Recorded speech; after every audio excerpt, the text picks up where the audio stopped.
معجزہ کیوں دیا جاتا ہے نبی کو؟ نبی کو معجزہ کیوں دیا جاتا ہے؟ رسول کو معجزہ کیوں دیا جاتا ہے؟ نبی اور رسول کو معجزہ دیا جاتا ہے صرف اس لیے کہ وہ اپنی نبوت و رسالت کو سچا ثابت کر سکے۔ نبی کی نبوت و رسالت کیا ہوتی ہے؟ وہ مبنی ہوتی ہے اللہ کے پیغام توحید پر۔ چونکہ اللہ کو یاد رکھ لیں کسی نے دیکھا نہیں ہوتا، نہ کسی نے دیکھا نہ دیکھ سکے گا، قیامت میں دیکھیں گے اور جنت میں دیکھیں گے۔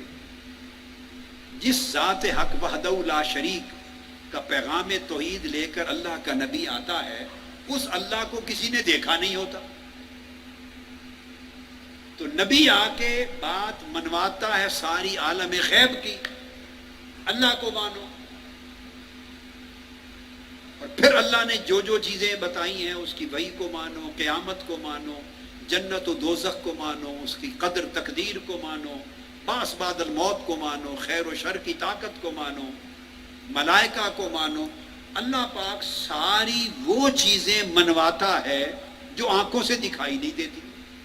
ایک عجیب مہمہ ہے، آپ سمجھ رہے ہیں بیٹے؟ اللہ پاک ان چیزوں کو منواتا ہے جو دکھائی نہیں دیتی، اور منواتا ہے اپنے نبی کے ذریعے۔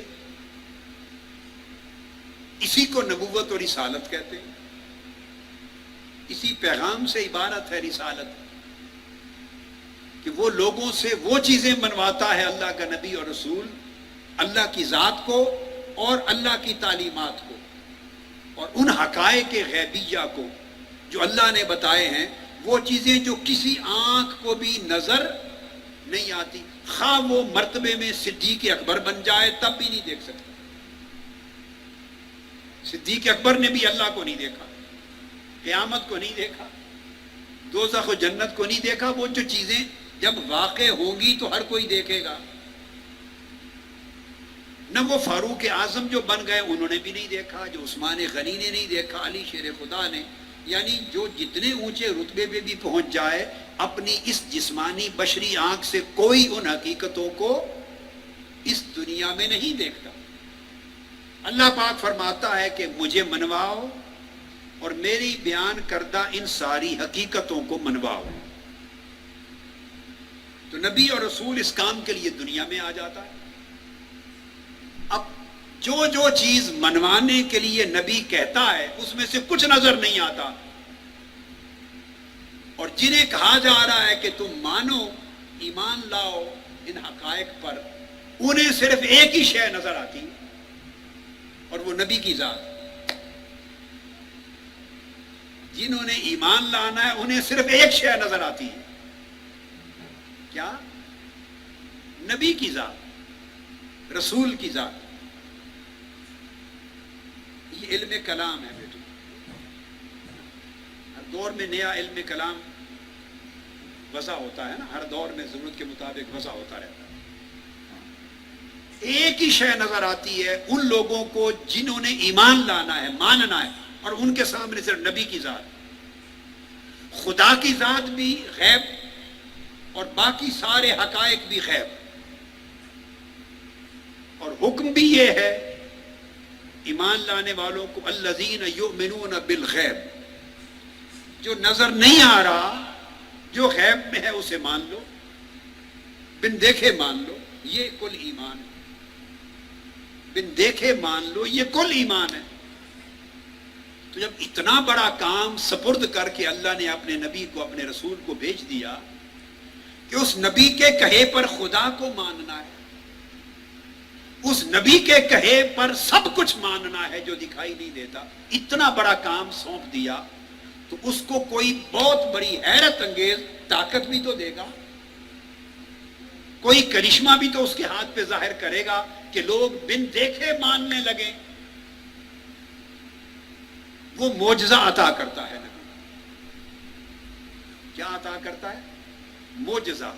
تو معجزہ نبی کی نبوت اور رسول کی رسالت کے سچ ہونے، اس کی صداقت پر دلیل ہوتا ہے، اور نبی کی نبوت اور رسول کی رسالت کا سچ ہونا یہ خدا کے حق ہونے پر دلیل ہوتا ہے. آپ بات کو سمجھ لیں. معجزہ نبی کا سچا ہونا ثابت کرتا ہے، اور نبی سچا ثابت ہو جائے تو خدا کا حق ہونا ثابت ہو جاتا ہے، توحید ثابت ہو جاتی ہے. تو گویا نبوت اور رسالت اگر ثابت ہو گئی تو توحید ثابت ہو گئی. اگر نبوت اور رسالت ثابت نہ ہو سکی، اس کا ثبوت کمزور رہ گیا، تو توحید کی کوئی دلیل قائم نہیں رہ سکے گی، سب دلیلوں کے قدم اکھڑ جائیں گے. تو سارا توحید کا نظام اور دلائل نبی کی ذات کے سہارے کھڑا ہے. آپ بات کو سمجھے. توحید کا سارا نظام، ایمان کا سارا نظام نبی کے وجود پر کھڑا ہے. جیسے آپ ستون نہیں بناتے ہیں چھت کے لیے، مختلف جو کچھ بھی آپ لگائیں چھت کو قائم کرنے کے لیے، تو ساری چھت پھر ساری منزلیں پوری عمارت اس کے سہارے پر کھڑی ہوتی ہے. لہذا ایمان کی ساری عمارت نبی اور رسول کی نبوت اور رسالت کے سہارے کھڑی ہے، نبی کی صداقت پر کھڑی. اب چونکہ سارا انحصار نبی کی ذات پر ہے، لہذا اللہ پاک نبی کو رسول کو معجزہ دیتا ہے، معجزہ عطا کرتا. تو معجزے دیکھ کر نہ ماننے والے مان جاتے ہیں.